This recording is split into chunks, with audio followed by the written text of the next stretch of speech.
ही कुठली पद्धत झाली बोलायची? म्हणजे तुम्ही इतके मुख्यमंत्री जे काय होऊन गेले, तुम्ही आता डिवाइड करणार त्यांना? म्हणजे तुम्हीच केलं सगळं, बाकी कोणी काय केलं नाही. चला ते सोडून द्या, महाराष्ट्र एक आहे. तुम्ही काय केलं? तुम्ही एक वास्तू मला सांगा जी या ठाकरे कंपनींनी निर्माण केली. 5 ऑपरेशन सांगा, 5 मेरिट लिस्टची मुलं सांगा.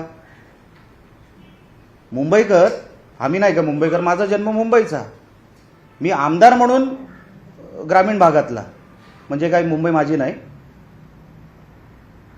ही कुठली मानसिकता आहे मला काही कळलं नाही. राजसाहेब आता तरी त्या मानसिकतेतून बाहेर आले पाहिजे. तुमच्या पायाखालची जमीन निघून गेली, अजूनपर्यंत आपण शुद्धीत येत नाही. देव करू ते बरे व्हावेत. ही आजारी माणसाची लक्षणं आहेत, हे बरोबर नाही. तुम्ही मुंबईला कुठल्या विषयावर डिवाइड करताय? महाराष्ट्राला कुठल्या विषयावर डिवाइड करताय? बोलताना भान पाहिजे, आपण किती वरचे मोठे नेते आहोत आणि कुठल्या रसातळाच्या गोष्टी करताय आपण. मुंबईला काय देणार ते सांगा. चला चॅलेंज आहे. ठाकरे जे काय बोलतात ना त्याच्यातले एकही तुम्ही मला सांगा की आम्ही मुंबईला हे देणार. ते सत्ता आल्यानंतर देऊ वगैरे सोडून द्या. मागच्या 25 वर्षात काय दिलं ते सांगा. कोस्टल रोड म्हणजे तुमचं नाही, कोस्टल रोड म्हणजे तुम्ही नाही. मी तुम्हाला मागे पण एका इंटरव्ह्यूमध्ये मी कुठेतरी सांगितलं की कोस्टल रोड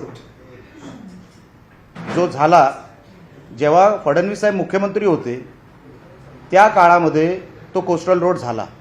फडणवीस साहेबांचं मोठेपण की फडणवीस साहेबांनी उद्धव साहेबांना भूमिपूजन करायला दिलं. खरं तर ते शासकीय कार्यक्रम असतो तो. आदित्य ठाकरे 2 वेळा ती कन्स्ट्रक्शनची टोपी घालून खाली त्या टनलमधून खाली वर वरतायत, त्याच्याने तो कोस्टल रोड नाही झाला. भाऊ लक्षात घ्या, नुसता टोप्या घालून कोस्टल रोड होत नसतो किंवा कुठलाही रोड होत नसतो. आपण काय बोलतोय? आपण मुंबईला जागतिक दर्जाचं शहर बनवायचं आहे. आज तर आहेच. आपण 21व्या शतकातलं शहर बनवण्यासाठी तुमचं योगदान द्या. हे नको ते कुठले हे फटीचर विषय आपण काढत बसलाय साहेब. हे तुम्हाला शोभत नाही राजसाहेब. तुम्ही काहीतरी चांगले विषय मुंबईचे बोलले पाहिजे.